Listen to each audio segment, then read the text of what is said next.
हमारा जो भारत है उसकी जो पारिवारिक सिस्टम है बहुत यूनिक है।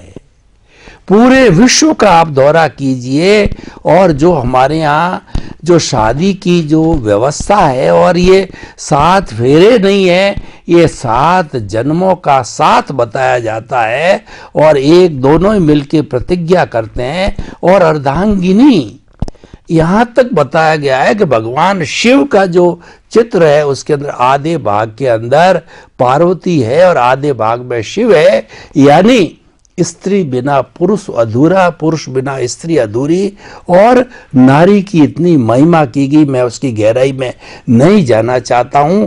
वो यूनिक पारिवारिक सिस्टम जो भारत का है, लेकिन आज का सिनेरियो क्या बन रहा है कि जो है बड़ी बड़ी जो है करोड़ों रुपए खर्च करने के बाद, अच्छी शादी करने के बाद में, मेल जोल होने के बाद में किया जाता है, थोड़े समय बाद देखो डाइवोर्स है। हर जाति के बच्चियों को देखो, ये घर पे बैठी है, 40 साल की हो गई है, शादी नहीं हो रही है, उधर लड़के बैठे हैं, शादी नहीं हो रही है। ये इतना बिखराव हो रहा है, जबकि वास्तव के अंदर रेशियो जो है नर मादा का घटा है, लेकिन इतना नहीं घटा, कोई 1-2% घटा है, लेकिन ये जो बिखराव तो बहुत ज्यादा हो गया। डाइवोर्स होना, और दूसरा क्या है कि आपस में लिविंग का जो हाई कोर्ट ने डिसीजन दे दिया, यानी इतनी फ्रीडम हो गई है कि जो हमारा मूल कॉन्सेप्ट समर्पण का था 7 जन्मों के साथ, वो तो धूमिल हो गया। और तलाक की प्रक्रिया इतनी फास्ट चल रही है, यानी इतना बिगाड़ हो रहा है। तो अध्यात्म विज्ञान की दृष्टि से ऐसे लोगों को सूत्र दीजिए ताकि कि वो सरलता से इसको करके और ऐसे रास्ते पर नहीं जाए, पहले ही सोच समझ के करे, जीवन पर्यंत उसको पालन करे। बात तो सही है कि आधुनिक जीवन में जिस प्रकार की लोगों की सोच है और लाइफस्टाइल है, वो हमारी जो मूलभूत भारतीय संस्कृति है वो बहुत कमज़ोर हो चुकी है। और इसीलिए लोगों की सोच कहो, क्योंकि लोगों की सोच आज बहिर्मुखी हो गई है। लक्ष्मी और विषय दोनों सेंटर में आ गए हैं, और मिलना जुलना, घूमना, काम काज नहीं करना, इस प्रकार की जो सोच लोगों के अंदर आती है, ऐसा आराम करना, इस प्रकार की जो सोच है, ये कलयुग की निशानी है। मैं समझता हूँ धीरे धीरे भारतवर्ष के अंदर और विश्व के अंदर ये आध्यात्म विज्ञान के माध्यम से बहुत कुछ परिवर्तन आएगा। परिवर्तन क्यों आएगा?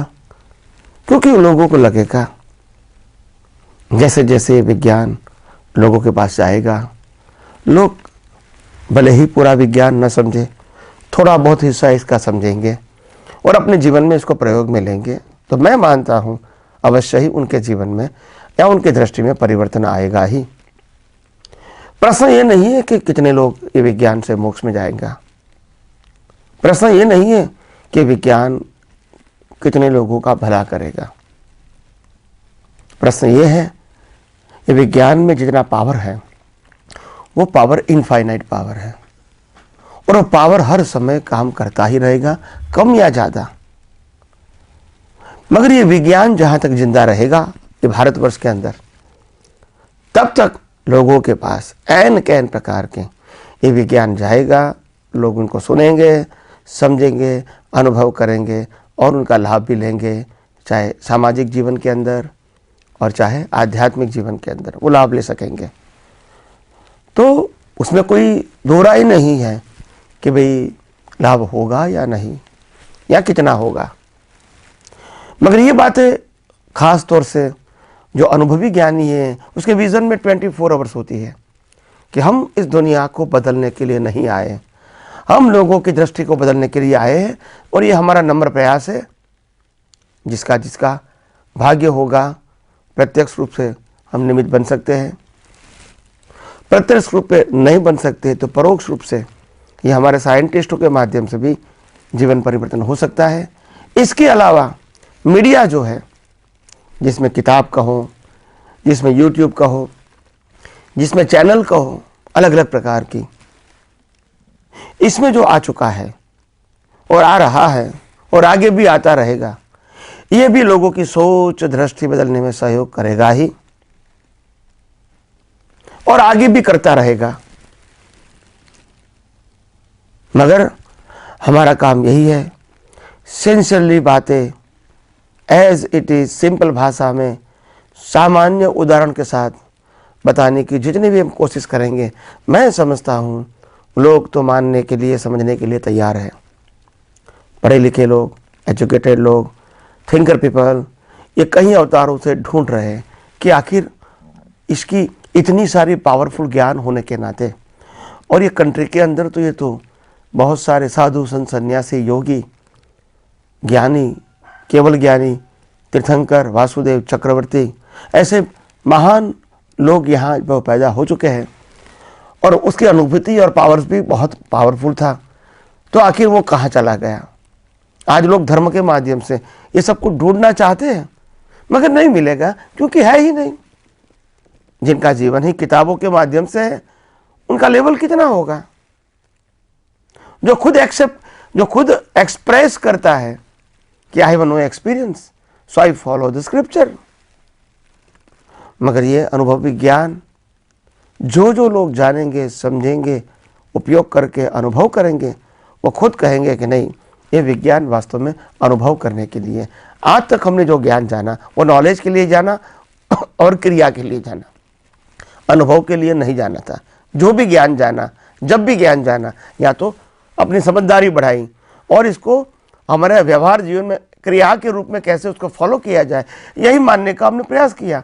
और जब हम क्रिया के रूप में फॉलो करते लगे तो हमको लगा कि नहीं, हम ये ज्ञान को जान गए और पहली जानकारी हमको समझ में आ गई है, बस दोनों से आगे हम बढ़े ही नहीं और सनातन सत्य को समझने की कोशिश भी नहीं किया और किसी ने बताया भी नहीं।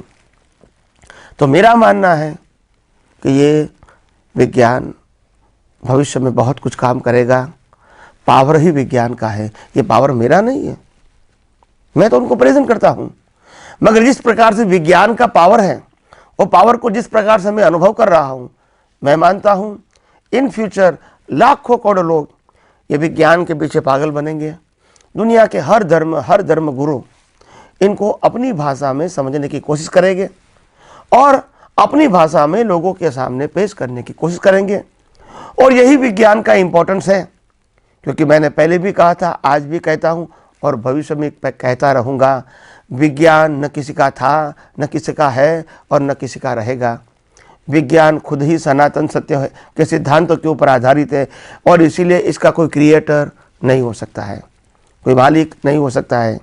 और दुनिया की कोई भी व्यक्ति ये विज्ञान जो कुदरती कानून के ऊपर आधारित है वो समझ के, अनुभव के शेयर करने का अपना जो वादा है वो कर सकते हैं और इसीलिए उसमें कोई गलती नहीं है। और मेरा भी मकसद यही है कि हर व्यक्ति ये विज्ञान को समझे और विज्ञान को बांटे अपनी भाषा में, अपनी अनुभव की भाषा में। हो सकता है हमारी भाषा सही गलत हो सकती है, हमारा प्रेजेंटेशन सही गलत हो सकता है, सामने वाले व्यक्ति के अंदर इंटरेस्ट समझने में नहीं आ सकता है, ऐसा भी हो सकता है। मगर एक बात जरूर ध्यान रखना, हर बातों के लिए परिपक्व होने के लिए समय लगता है और यही बात यहाँ भी लागू होती है। तो जैसे जैसे हमारे साइंटिस्ट लोग और हमारे श्रोता लोग जो विज्ञान सुनते हैं, समझते हैं, उपयोग करके अनुभव करते हैं, वो जितने परिपक्व होंगे वो अवश्य ही अपना अनुभव लोगों को पेश करेंगे और अपना जीवन और औरों के जीवन को भी मंगलमय बनाने में सहयोग करेंगे।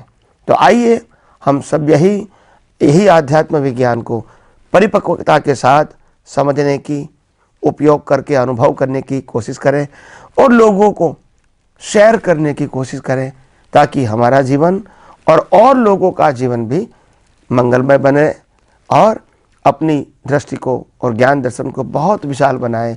यही मेरी आप सबको शुभकामना है।